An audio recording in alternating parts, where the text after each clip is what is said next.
We're going to transition into what we call bridges and tunnels. Early on, as we were engaging folks in this work and talking internally, we were like, this is really about infrastructure, new infrastructures that don't necessarily exist in some of these communities, cross-sector collaborations, many things that were referenced. You're here today to learn more about, if you're new to this or you're coming to it for the first time, how some of this looks. And we're going to transition into that now. And we thought hearing from what we've learned thus far, and often good research produces more research. So some of our hope with the work that we're doing is that we could now move forward maybe with some other things that will continue to build evidence, but to support some of what David was even referencing, because, some folks are, as economists, are very math inclined. So we have to continue to really make the case while we're doing what we do, knowing that the benefits are there and innate. And we're going to now get into, some brass tacks. And on the level of cross-sector collaborations, and thank you, each of you, for joining us on this panel. I'm going to just sort of go in a particular order, so each person has some time to talk about what they developed.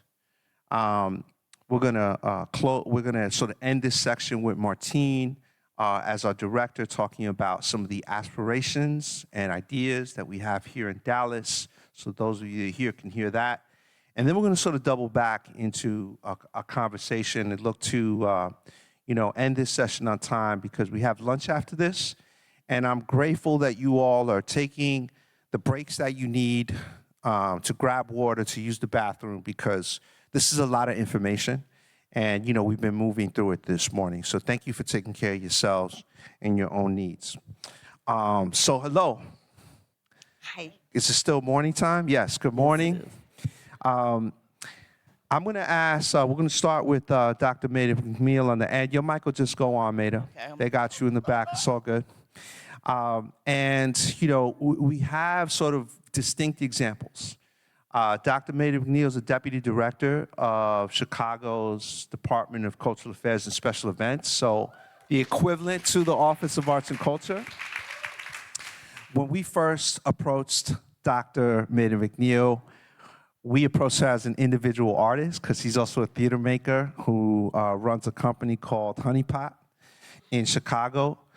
And then it sort of translated into this incredibly designed intergovernmental collaboration that is hitting a lot of different markers. So, Meida, I'm just going to ask that you sort of open us with what it is that you developed around this project.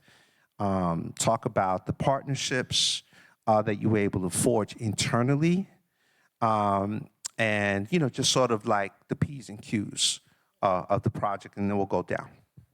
Cool. Hey there. So, I'm Meida, and both an artist and administrator and researcher, educator. So this, getting a chance to work on this project really hit a lot of like my curiosities and passions and what I've built my life around, and felt really incredibly lucky that the city, that the moment where this happened created the possibility for the city to say yes to do this work. Because I recognize it might not have happened in any other moment.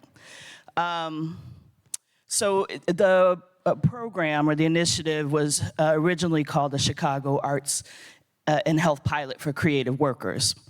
It was part of the Department of Cultural Affairs and Special Events, lovingly known in Chicago as DCASE, and that's how I'll refer to it from now on. But DCASE, like other departments in the city, received an allocation of funds from the American Recovery Plan. $18 million, which was kind of unheard of in our budget, to have that kind of money to put towards initiatives. And so DCASE really supports arts organizations and artists and communities who love art. and want accessible art in their communities. And so we tried to build initiatives around those stakeholders. And so the Chicago Arts and Health Pilot for Creative Workers was really about, in the wake of the pandemic and trying to build towards recovery, what are the job lanes for artists? Where's the sustainable work as we began to recover? And the relationship between arts and the health sector seemed like a really important place, a fertile place, because so many artists in Chicago, incredible landscape of artists who are committed to community-based work and thinking about their work as healing both individuals and communities. And so we began to build that effort. And we needed partners, so we were able to talk with the Department of Public Health, and because I think they were also thinking about a real deficit in the mental health workforce and how to fill that. And because we were thinking about artists as community health workers, that felt like a lane that could also be a possibility with this pilot. And so they became a partner. And then we looked to City Colleges of Chicago, which is our junior college system in the city. And they had a community health worker program that had been running for several years. That was a year-long certification program, felt lower barrier, lower cost for folks who were artists based in community to invest their time in and still be able to do some other things to keep their livelihoods, right? And so they welcomed us in, and we began this kind of intergovernmental collaboration to build this pilot. The work became, we moved from that long name, Arts and Health Pilot for Creative Workers, still keeping that intention to support artists as part of the creative workforce, but to the public now calling it Healing Arts Chicago. So the artists spent 1 year getting the certification that included basic courses in community health, public health, nutrition, first responder, mental health aid, and other kinds of things. And then we also built a specific arts and community health methods course for them to think about how they could apply the skill sets they already had through this new frame of community health worker skill sets they were learning. And that became the basis of their schooling, their training in the certification program. It also had a really incredible apprenticeship track. So then what we were able to do was to place those artists, a cohort of 10, in city mental health centers across the city, and there are 5 of them, now 7, but at the time there were 5. And so we placed 2 artists in each community, in each mental health clinic, and they've spent the past year kind of being an apprentice, integrating with the clinicians and other health staff there to serve clients and communities, and to learn what it means to be a community health worker who is artist-focused, and to help us define what this work is as we try to continue it. I'll say a little bit about this artist workforce, that we had over 80 applications apply for these roles, and we're only able to select 10. But what we did with our July 27th moment was to build an Arts and Health Summit where we could welcome in a lot of the other stakeholders, folks who are really interested in the program and have a stake in it continuing, to kind of start to build some energy around how do we continue this. And so I think I'll talk a little later about what we're doing next, because we have a next. So Yes, good.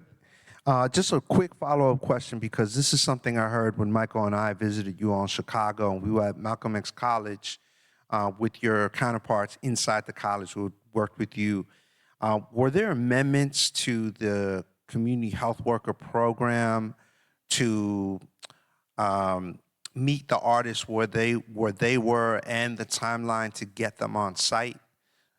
prior to, any certifications or accreditation? Because that's what I heard when we were there. Yeah, so we wanted to have a slow, intentional build.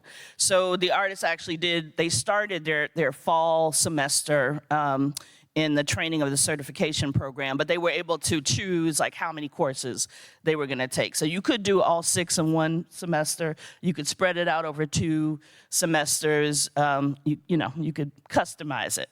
And at the same time as they figured out what courses they were gonna take, they were assigned their placements, and we had 3 really intentional meetings that were, you're gonna hear later in the day, our cohort coordinator, Pascal Ife Williams, was really key in kind of helping to build some trust in those relationships, right? At each of the sites between the artists and the clinicians. But we had these 3 meetings over the fall, not all in one bite, but to give people an opportunity to say, hello, I see you, who are you, why are you in my space, here's what we want to do, can we be friends, and start to build that relationship in the clinical space. And then in the second semester, they really hit the ground running after having talked about what their creative skill sets were, what the clientele and the population was like at that clinic, what the surrounding community landscape was like, to begin to, in some cases, co-design what those art services were gonna look like that they were offering to individuals and groups. And so that launched in January of the past year. To start to build all of that.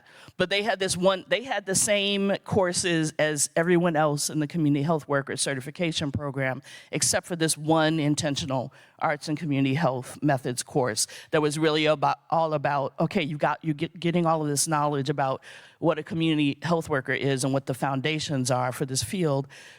Now, as an artist, what do you bring to it? And as a cohort, what are you all learning from each other, right, to help you do this work better and to define what your role is, because there isn't a definition of what this role is, really. Yeah.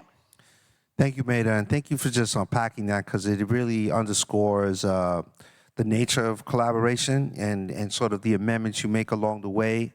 And you really brought that to the table. I want to give you your flowers on that, and also the different capacity needs that you recognize that were a part of the design. So the role of Ife as a liaison or a Sherpa almost directly for the artist, the role of Asit, to kind of come in as a producer specifically for the event. Like, all of that was really important, I think, to building the momentum that you helped to create. I want to, since you're, mentioning folks, I want to also just name the importance of like the site directors and Alicia Warren as the Assistant Commissioner of the Mental Health Bureau. Also really important. I think Francisco is here. Francisco, stand up. He's one of our site directors of a clinic. Yeah. And they also played a critical role as being kind of like a locus to kind of help us be a support to connect with the clinicians and other health staff, because that's deep work. So, yeah. And all along the way, Meida leaned on us when she had a question or she needed, an external sort of sounding board. And there were also others. I mean, you had meetings with the folks from Providence who had an artisan community health worker program to kind of build knowledge and research. So, I want to just encourage us, as if we're new to this and thinking about this, to think about those pieces that we think we may need or know, and just, figure that out, because it truly is different per place. So we're going to switch gears real quick. We're going to jump to Ali Lokuta Myers, who's an AVP at the New Jersey Performing Arts Center, and reference Ali moments before about, she at the time she was still at the Center for Arts and Medicine, and then I think a few months later I'm catching up with Ali, and she's like, yeah, I'm at the New Jersey Performing Arts Center now. We have this social prescribing program, and I was like, what? So for those of you who don't know, NJPAC, as it's known, is based in Newark, New Jersey, and it is as large or perhaps larger than the AT&T Performing Arts Center here in Dallas, for those of you who are from Dallas. It is that level and size of a presenting arts organization. And it's arguably the leader right now, out front, in terms of that particular sector of arts and culture in terms of this work. So, Ali, I'm going to first ask that you sort of give us a definition of social prescribing, because not everybody knows what that means. And then I want you to talk about, from the lens of NJPAC, sort of the design of your program, who you partnered with institutionally, and then who you partnered with to deliver programs to constituents. Okay. And I'll say, I think I was invited to the Bridges and Tunnel panel because I still live in Brooklyn and work in New Jersey. So Literally. That's how I commute. Yeah, exactly. So yeah, to define social prescribing, first I thought just to ask you all, who has heard of social prescribing by a show of hands? And who had heard of social prescribing before their affiliation with ONOP? Fewer hands, right? But who has learned about a resource in their community and shared that with a friend or a family member? And who has learned about a resource in their community from a friend or family member that made them feel better, right? Food, housing, et cetera. You all are social prescribers, right? So this is a kind of professionalization or defining things that already happen naturally in our communities, lifting up and kind of codifying it. So social prescribing is generally when health or social care providers refer folks to non-clinical support services in their community. And that really kind of ties into the origin story of social prescribing or arts prescribing at NJPAC. One of the first things I did when I got to NJPAC was organize a healthcare roundtable to get folks excited about the idea of social prescribing. And when I described this to the community health workers in the room, they're like, yeah, we're already doing this. Right? When people come to us with needs around social determinants of health, right? Who need housing support, legal support, food support, education, workforce development, we're connecting people with those resources in their communities. And so the question was, well, why not arts and culture, right? Why are we excluding arts and culture from that network of resourcing that we're doing in our communities? And in that healthcare roundtable from day one, Horizon Blue Cross Blue Shield of New Jersey was on board and enthusiastic. Yeah, give it up. And so they became our partner in building our arts prescribing kind of pilot. And the key was to incorporate arts and culture into the system of referrals that was already taking place. And to do that, we wanted to give folks that would eventually participate in this program agency, choice, and a variety of opportunities. So we knew that at NJPAC, we have awesome shows, 6 nights a week, but we didn't want to be the only option that people were able to choose their arts activities from. So after the healthcare roundtable, we had an arts roundtable. And so we brought together a lot of the leading arts organizations from small to large in Newark. And my pitch was, you don't have to do anything new. Because by the very work that you're already doing, by providing these arts activities and cultural experiences to our community, you are enhancing the health and well-being of everyone that attends these activities. So just let us know what you're doing. Help us pay you for them, right? Set up a system to pay you, and we'll send people to these programs. And so we had a network of 9 arts organizations across the city of Newark sign on board as we got started. So we had 1 healthcare referral source in Horizon Blue Cross Blue Shield and 9 arts organizations. That was about a year and a half ago. And now we have 6 referring health and social care providers, 11 arts organizations. We have given out over 700 prescriptions for the arts, and we've contributed over $30,000 to our local creative economy through paying for those arts activities at the arts organizations. Thank you, Ali. And, for me, earlier we talked about, positional power, right? So here we have Ali representing, the New Jersey Performing Arts Center. If y'all know about Newark, it looks like a lot of other places, in terms of stratification, life expectancy, who has resources and who doesn't. So Ali's showing up and decentering NJPAC, as a collaborator and a partner in routing resources. And they're really just at the beginning of that work. You've been at it for now maybe a year and a half? Yeah, a year and a half. Year and a half. So again, it isn't new, but what is new are the bridges and tunnels, the metaphor, not your commute.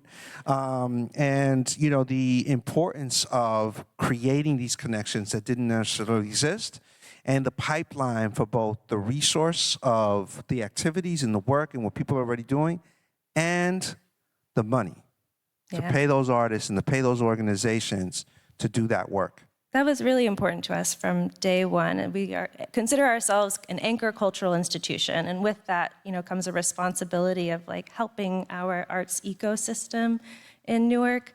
And I was just speaking with our the leader of our Department of Health, Ketlin Alsbrook-Baptiste in Newark, and she pointed out, I didn't even see this stat, that Newark ranks 8th in the country in arts vibrancy, but our community is unable to access that vibrant arts and culture, either through awareness or through financial access. And so this program is really removing both of those barriers. We're letting people know about all of the things that are either free or low cost, and we're paying for the more expensive programs for them. Thank you, Ali. So we've heard from City Cultural Arts, agency, a arts organization of a particular size and scale, and now we're going to pivot to a third iteration of this work, and that is through Urban Health Plan, which is a federally qualified community health center. I will say, full confession, I didn't know what a FQHC or FQCHC is, right? I think Lear and I maybe have learned that a little bit together, specifically through an incredible human and leader in that space by the name of Paloma Hernandez, who is the CEO and president of Urban Health Plan. And, when Lear and I were poking around and trying to figure out, what made sense, partnership-wise, to support municipalities and this health side, we quickly learned and realized that FQCHCs are unique in their role providing healthcare to communities and are trusted institutions full of trusted people. And as artistic practitioners who understand that that is necessary requirement, we were like, bingo, that's the place. And Paloma introduced us to this notion of arts desk, right? And we have attempted to socialize that language into the narrative. And arts desk can look like what is happening in the city of Chicago right now. It could look like what Ali is talking about in NJPAC, and it could look like how it looks in the history and evolution of FQHCHCs, where they create desks, particular service-oriented features that respond to the social determinants of health for their constituents and communities. And so thus, and now moving to Debbie Lester, to talk a little bit about Urban Health Plan as a network of clinics across the Bronx, Queens, and Harlem, to talk about how A, Paloma's vision, B, your why, and your infrastructure in terms of how you launched this pilot. Yeah, thank you so much, Clyde. Yeah, Paloma Hernandez is a visionary leader and always has been. And she, so we provide primary care, specialty care, and support services and social services, really, we've been providing these services for decades. We celebrated our 50th anniversary recently. We were founded by Dr. Izquierdo, a doctor in the South Bronx, 1974, who recognized, had a dream to bring healthcare into his community when there really wasn't any access. And through Paloma Hernandez and her vision, we've always address the social drivers of health. Our social programs, our support programs have been a part of who we are as an organization. So it was really a very natural outgrowth to bring arts prescribing or social prescribing into our health centers. One of the things that sort of prompted us to go this route and really work with ONOP because of the understanding, the mutual understanding that we have about the healing art, knowing how arts is healing. Is, this has been talked about, but COVID created a tremendous amount of isolation. Trauma already was a lot of trauma and a lot of loss, but really escalated during COVID. So, and social isolation, trauma, and a lot of loss. So that was one of the impetuses for Paloma to think about bringing arts and health into our health centers in a deliberate way, because we always knew that these types of programs and being able to really meet our patients where they're at has always been part of our history. So when we built this program, we started with this idea of arts integration. So we built an infrastructure. That's one thing that when you want to systematize something, you want to make sure it's going to last for the long haul, you build it to systematize it. So we started with this, really this high-level committee. This was our planning group for this whole program, and it was our CEO, of course, myself. We hired an arts and wellness coordinator, Andrea, and we also had an experienced arts consultant and our VP of communications, and that was sort of the group that led this effort. We also realized that when you want to build something that's going to transform your health center, because we believe that this is a permanent transformation for us. We want arts and health to be part of our lives forever now. So we also had an arts advisory council.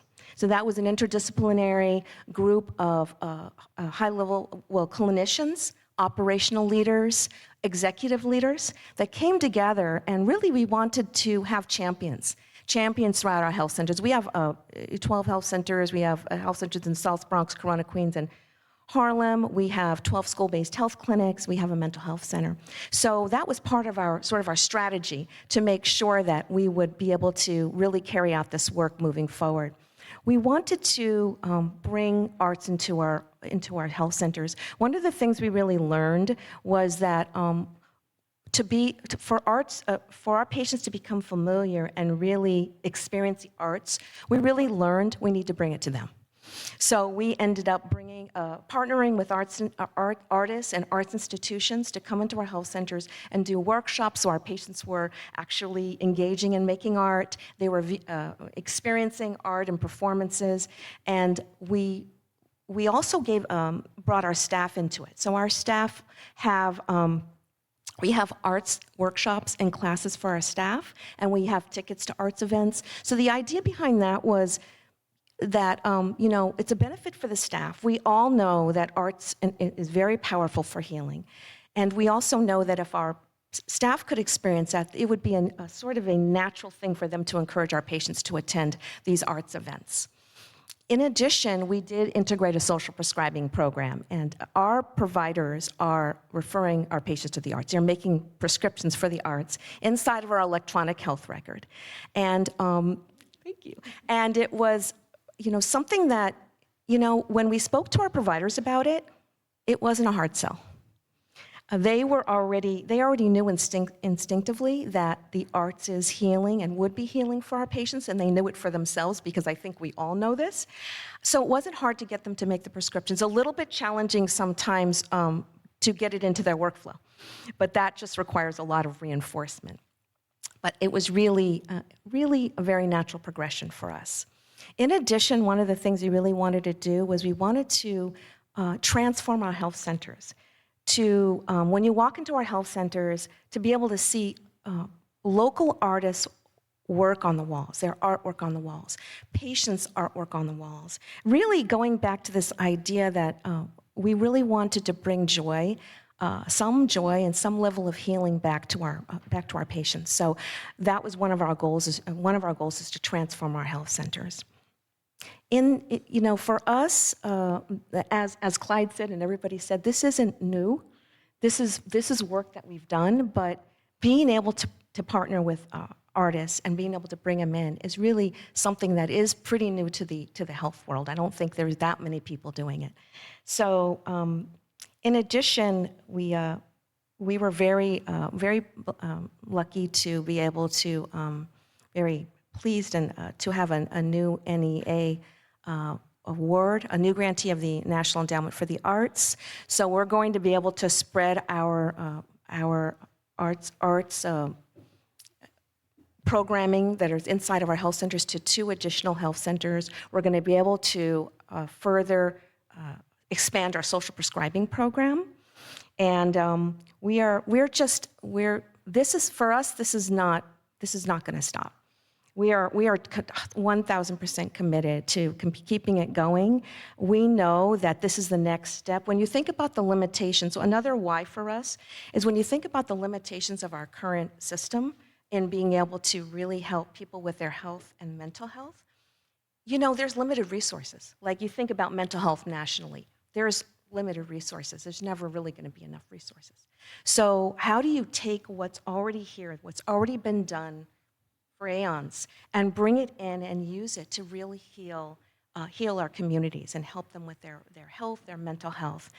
And so we're really happy to be here and be able to be part of the conversation, and also to witness all of these amazing arts integration and health programs, to be able to be a part of that and see what's going on all over the nation. Yes. Yeah. More flowers for Urban Health Plan because, again, as national collaborators, we were brought in strategically at key points in time to be useful to advancing the work locally. And Urban Health Plan in particular talks about some of the leadership inside, and you did say it wasn't a heavy lift, but that doesn't mean you didn't do the work to create information, to talk about your intentionality, to talk about the why, because we were in those rooms. You invited Chris Appleton, who's here from our pharmacy, into those rooms to talk about the infrastructure pieces, right, that you were looking to deliver. And the fact, I mean, how many people have a My Chart if you're even based in Dallas, or, where you like, okay, I got to get my prescription on my next appointment. Can you imagine if you jumped into your My Chart and you saw your Zumba class? Or tickets to the show? I mean, we're talking about using our imagination and creativity. These are the things that we need to manifest and we want to see happen moving forward. So bit by bit, brick by brick, step by step. So on the why, I'm going to now pivot to Martine Philippe, our Director of Office Arts and Culture right here in Dallas, Texas. And Martine is a little bit of an outlier here because we have 3 distinct sites, and then we have Martine, right? Who I had learned about, was interested in this work, not directly, but through our colleagues at the National League of Cities. And I got to give Georgia Gempler a shout out, who made it very clear that we needed to have a conversation, that we were working on this work. So Martine, my question for you, or questions, is first, how did you learn about the arts and social prescribing work, arts and prescription? Like, how did you come to that? Because I don't know the answer to that. And secondly, what is the why from your perspective as a leader in our city, and what do you see this addressing? Thank you for the question, Commissioner. Let me first, if no one's welcomed you on behalf of the city of Dallas to Dallas, let me do that on behalf of the city manager's office. We are so thrilled that you chose the Big D to host this amazing event. Secondly, I'm 2 years old here in the city of Dallas, and I came by way of A Window Between Worlds, which is an arts integration, non-clinical healing arts organization, serving folks in the trauma-informed care sector. And so coming from that space to the city, I was always interested in moving our office away from art for art's sake and really taking a deeper dive into our mission, which is to improve quality of life for residents. How do we do that? Aside from a public art installation, aside from a mural, aside from bringing, the dance performance to your neighborhood, what else can we do? For me, the next natural step to expand on the city's cultural policy, which was passed in 2018, and the city's racial equity plan, which was passed in 2021, is to take our work and look at what type of impact we can have in the space of addressing inequities in healthcare. And so many of you who are here, I want to thank you. I'm seeing your faces in person for the first time. We've been planting the seed and doing the research. We've taken meetings with Dr. Jill. We've taken meetings with you, Allie. Thank you.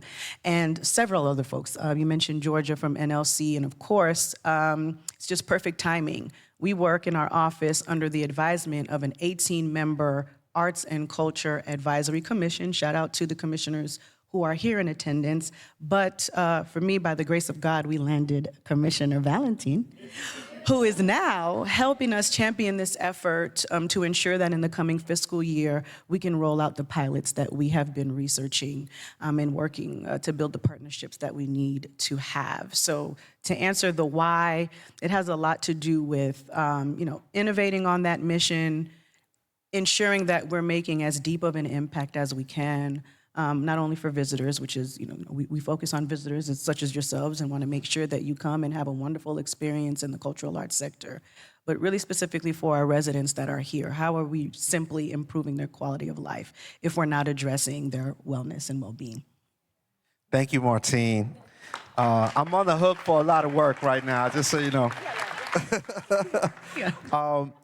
Before I jump into the next question, a couple of things. This afternoon is designed for deeper dives. So there's more on arts and social prescribing. You're going to hear from some of the folks that were referenced on the table who are lifted up their sleeves to do the work, on the ground. So that's even more of a practical sort of implementary approach. So if you're interested in that, there's that. You also heard Meida in particular talk about co-design, right? And again, as an artist, a theater maker with a specific practice, I know that's very meaningful to you, right? And there's going to be a session around co-design here later. And then we're also going to talk about resources in terms of, the various models, some of the things that David referenced and alluded to that we think are critical for us to consider here, because philanthropy by itself, the traditional 501c3 infrastructure by itself, the traditional patronage of individuals supporting art by itself will not be enough, and there is more. So we are definitely poking in and around all of those things, in the spirit of partnerships with major health, insurance providers and, others to crack open the dam of resources. So I'm going to double back to, some of what you all have learned and what's next. I'm also committed to us getting back on time because that's really important. And for those in our cohort, know that we respect and value your time. So, we've never gone over, I think, on a meeting ever, right? And in fact, we've done the opposite. And, we give back time to folks. So that's what we're about to do here. So I'm just apologizing in advance. We're not going to follow the clock. We're going to follow the schedule because we want to make sure that you all can go out and ask people questions, ask these folks questions, eat some good food, and we can keep the day moving. So, I'm just saying that in advance. So we probably have about, 10 more minutes to go through some stuff. And what I'm curious about is based upon what you've experienced, and this is to anybody right now in terms of jumping in between Allie, Debbie at Urban Health Plan, and Meida on the end in the city, having done this now for a couple of years-ish, what have you learned? And what are you adjusting based upon that learning to refine your work moving forward? I'll jump in just very briefly. One of the things we really learned was when we started doing the social prescribing and we were referring patients to local arts institutions, there was a resource guides that we had created, and we were, for our patients to attend local arts events.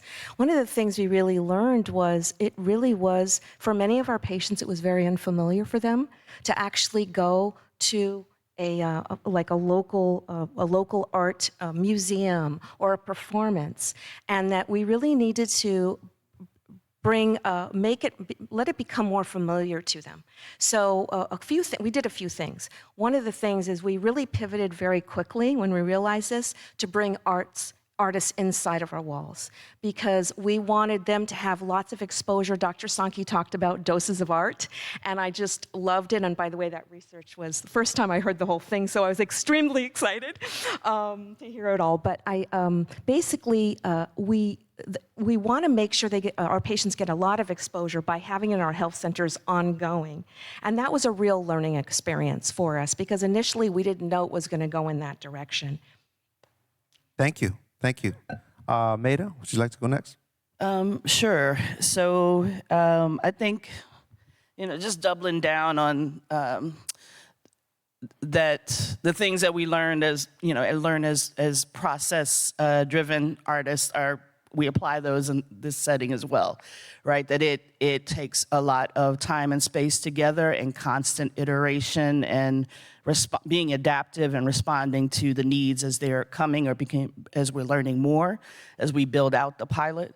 And so that process continues as we continue the work right now with the artists, with the clinicians, with the site directors, with myself and Ife and Alicia. As part of the leadership team, we also have an advisory, and I think they are learning with us and becoming mentors to our artist cohort. We are continuing because one of the things we heard from the artists is we need more time. Like, we just got the skills. We're just now starting to figure out how to integrate all this together. Like, give us more time with the clinics, with community, to figure out how to build even deeper relationships. We don't have a formal mechanism yet for social prescribing, but we're trying to get there because it's happening informally, right, already. And so trying to figure out how we track that so that we can build the narrative of impact and understand the value of what is happening, right, through that mechanism. And then we also have learned that, like, there are just all these people who want to partner. So we're also trying to figure out how do we build the right mechanism that allows us to understand the artists who want to be part of, hopefully the next cohort that comes in, the arts organizations or health providers who want to connect with us to work with the artists or learn about the model. We're trying to figure out how do we continue to build these systems and processes that support the universe of the work as it continues to happen and we continue to learn. Thank you, Meida. How about you, Allie?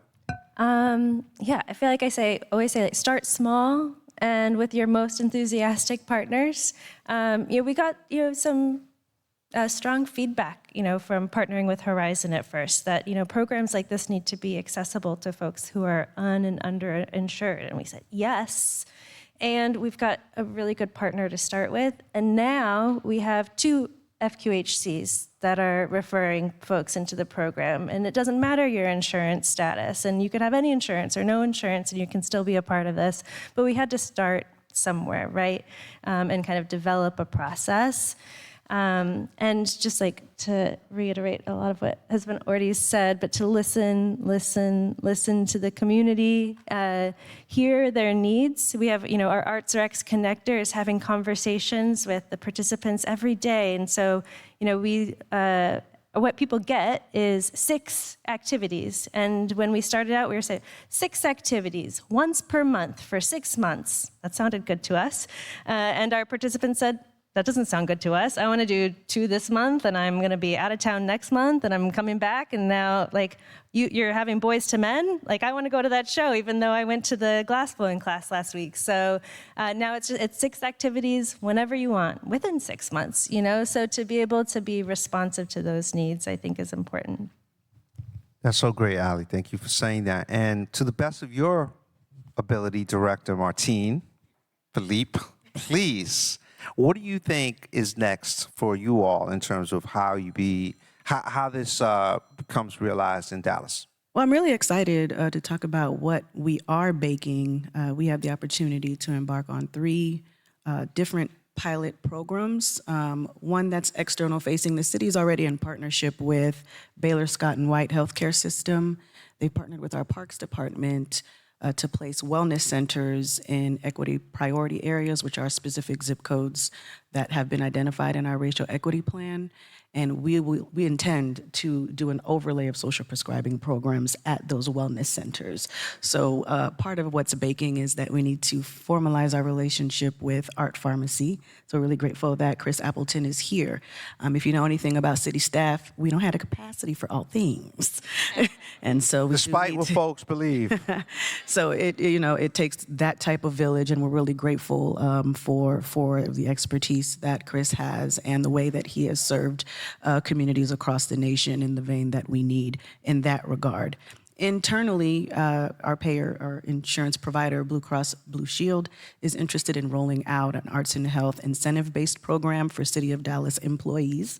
And so we'll be looking to roll that out and, to increase what we've noted as, improved social cohesion and hopefully improved staff morale as well, as we've endured quite a bit this last several months. And we'll look to the arts sector to kind of get us back on track as a team. And then thirdly, my city staff members are here from our community arts program under the leadership of Rhonda Ivory. And they are in a research baking phase. Big shout out, everybody knows CAP program.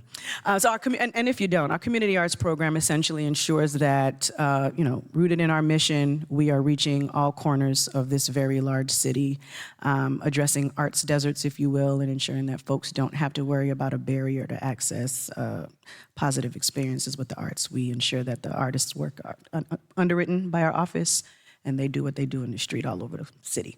So, in that regard, as I mentioned, looking at ways that we can deepen the work that we do to expand our mission, looking at ways to build out the community arts program in partnership with partners who are interested, like Parkland, and have those artists delivering their work within the bounds of hospitals. So we'll be baking that out as well. It's quite the lift, and I'm, again, really deeply grateful for all of the folks who've taken time to sit with me and my staff as we are working on rolling these items out. It's been, for me, a dream to get to sit here today, have the city host you all as we, intend to follow in your footsteps to all our pioneers. Dr. Jill, a pioneer. Clyde, no words. No words. Yes. I don't know how you have so many jobs, but I'm so grateful for your leadership and your guidance. But that's what's next for us. I think it's our duty again as public servants to really find ways to deeply improve the lives of the folks who depend on us. And again, with partnership with our Parks Department and our Office of Community Care and Empowerment, we'll be sure to be able to take care of that. Thank you. Thank each of you, actually, for the time. And any one of these panels we could spend a full day on, and many of us have been in sessions where, the full day is on social prescribing, right? And all the elements, or, the research work and our learnings and findings. So, just know that this is only the beginning. For many of you, I want to refer back to our website as a resource. We have 2 field guides that we developed in partnership with our partners. One specifically speaking to municipal leadership that was developed through the National League of Cities. You can download that on their website and ours. We also have a second field guide that's specifically for the health sector that was developed by our colleagues and partners at CSI Solutions and Roger Chaffreniere, who's here in the room, who we met through Paloma Hernandez, and that's, again, for health sector leaders. So those resources will live on our website in addition to our research and our briefs and this big report that's coming, which is the final thing probably.